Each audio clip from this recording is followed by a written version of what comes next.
Pois bem, gente, na última aula nós falamos sobre as suspensões, os colóides e as soluções. Foi isso? Hoje eu trouxe aqui uma tela para a gente estar classificando, tá? Algumas substâncias como suspensão, colóide ou solução. Aí nós vamos começar aqui com o refrigerante, tá? O refrigerante, ele é uma suspensão, um colóide ou uma solução? Então, eu vou classificar aqui, ó, meu refrigerante como uma solução. Por quê? Porque eu não consigo ver usando microscópio ou outra microscópio a composição dessa substância, dessa mistura, tá? Perdão. Então, eu não consigo ver a composição do refrigerante, nem utilizando outra microscópio. A segunda, a segunda mistura que eu vou estar classificando aqui vai ser a tinta. A tinta é uma mistura que aparentemente a olho nu eu consigo ver em uma única fase. Porém, quando eu utilizo um ultramicroscópio, tá? Eu vejo algumas das composições, as dispersões, né? Os dispersos desse colóide, certo? Dessa mistura. A minha tinta ela é formada por resina, pigmentos e solventes. E aí, quando eu utilizo ultramicroscópio, eu consigo ver esses dispersos, certo, no meu colóide. A terceira substância que a gente vai estar analisando é o gás de cozinha. O gás de cozinha, ele é uma solução, certo? E aí pode ser o gás de cozinha, quando no botijão, ele é líquido. Mas quando ele é liberado, ele passa para o estado gasoso, porque lá no botijão ele vai estar sofrendo uma alta pressão, daí ele fica líquido. O gás de cozinha, os componentes principais dele é o que? O butano, né? O gás butano e o gás propano e outros gases em menor composição. O butano e o propano são os que possuem maior composição. A próxima mistura que nós vamos estar vendo será a maionese. A maionese também é um colóide, certo? Algumas dessas substâncias elas não se misturam, porém como elas estão bem envolvidas, daí, por exemplo, o azeite que é colocado, ele não se mistura com as outras substâncias. Daí a gente consegue ver com ultramicroscópio pigmentos de azeite lá disperso, certo? O bronze vai ser uma solução sólida de cobre e estanho em maior quantidade. Porém, eu vou ter outros metais nessa solução sólida aí, certo? Eu vou ter a prata, eu vou ter o cobre em baixa quantidade, ou desculpa, o cobre em alta quantidade. Mas eu vou ter a prata e outros metais presentes na solução sólida de bronze.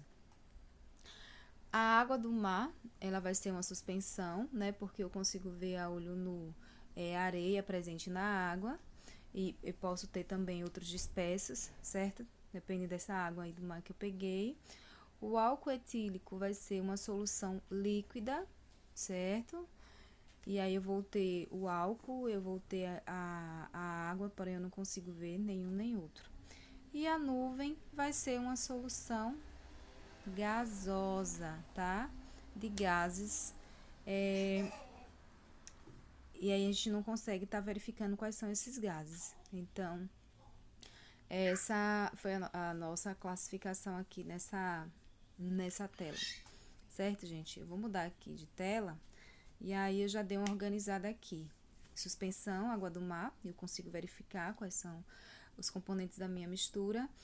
O colóide, a tinta e a maionese, que a olho nu aparentemente eu não consigo ver quais são os meus dispersos, mas se eu uso um microscópio ou ultramicroscópio, eu vou estar verificando. E as soluções, né, refrigerante, nuvem, gás, bronze e álcool. E aí eu coloquei aqui algumas soluções sólidas, outras líquidas e outras gasosas, para que vocês pudessem, né, tá abrindo aí a mente. A próxima tela a gente vai falar sobre curva de solubilidade.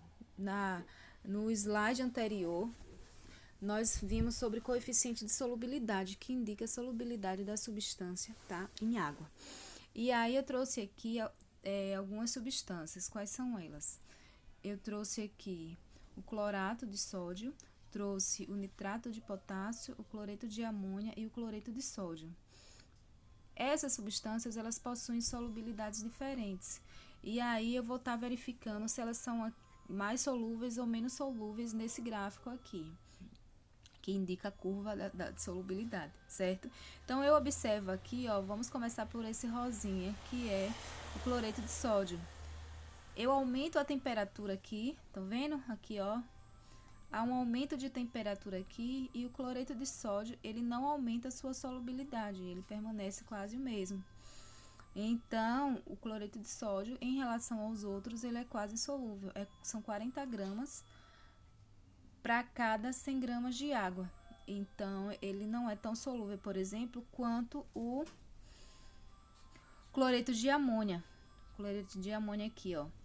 Com o aumento da temperatura, veja que a 100 graus, o cloreto de amônia, ele dissolve quase 80 gramas, ou 80 gramas. Deixa eu fazer uma ligação aqui, mais ou menos. Ele vai para quase 80 gramas a 100 graus. Enquanto o cloreto de sódio aqui, ó, ele ainda tá na casa do 40 praticamente, 40 gramas. Todo mundo consegue ver isso? Então, o cloreto de amônia, ele é mais solúvel, tá? Que o cloreto de sódio. Olha aqui o nitrato de potássio. A 100 graus, a 80 graus aqui, ó, o nitrato de potássio, ele dissolve muito mais que o cloreto de amônia. Olha aqui, ó, ele dissolve em torno de 200 gramas, tá? Então, eu vou ter uma substância que é mais solúvel do que o cloreto de amônia, nesse caso aqui, o nitrato de potássio.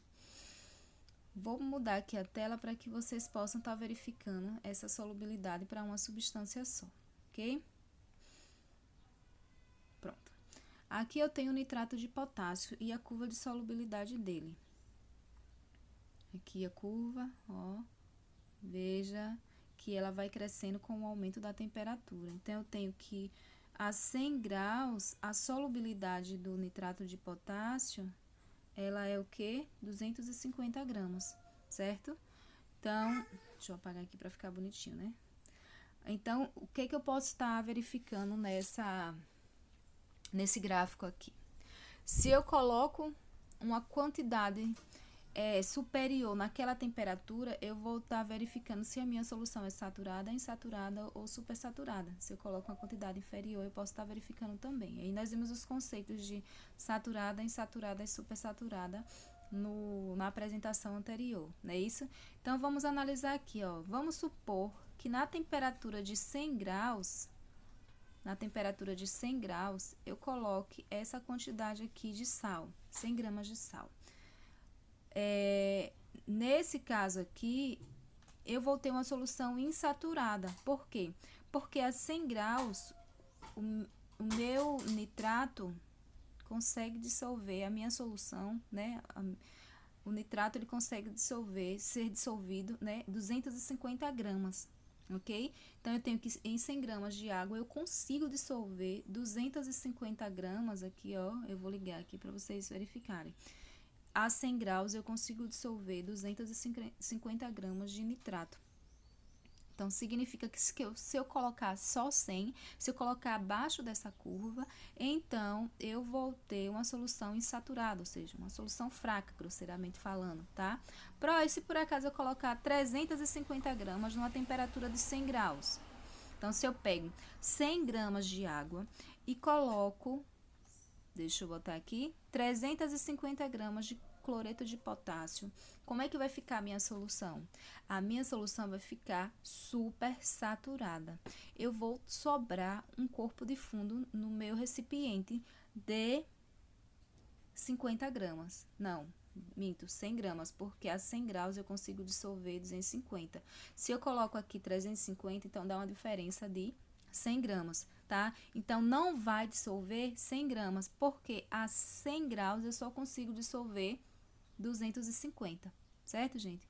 Então, eu vou ter uma solução super saturada, se eu conseguir dissolver tudo aumentando a temperatura, ou eu vou ter uma mistura, Eu vou ter uma suspensão, porque vai sobrar, eu vou conseguir ver nitrato de potássio, Vou dar mais um outro exemplo aqui numa outra temperatura. Vamos supor que a 60 graus, aqui, ó, 60 graus, eu dissolva, ó, 100 gramas de nitrato. Vou conseguir dissolver? Vou conseguir dissolver, ó, porque o meu gráfico diz que a 60 graus eu consigo dissolver os 100. Mas se eu coloco apenas 50 gramas, ó, vou botar aqui o pontinho aqui embaixo. Se eu colocar só 50 gramas, a minha água vai dissolver, porém vai ficar uma solução fraca, uma solução insaturada, porque está abaixo da curva de solubilidade. A 60 graus, a água consegue dissolver mais. Eu estou falando de 100 gramas de água, tá, gente? Em torno de 100 ml.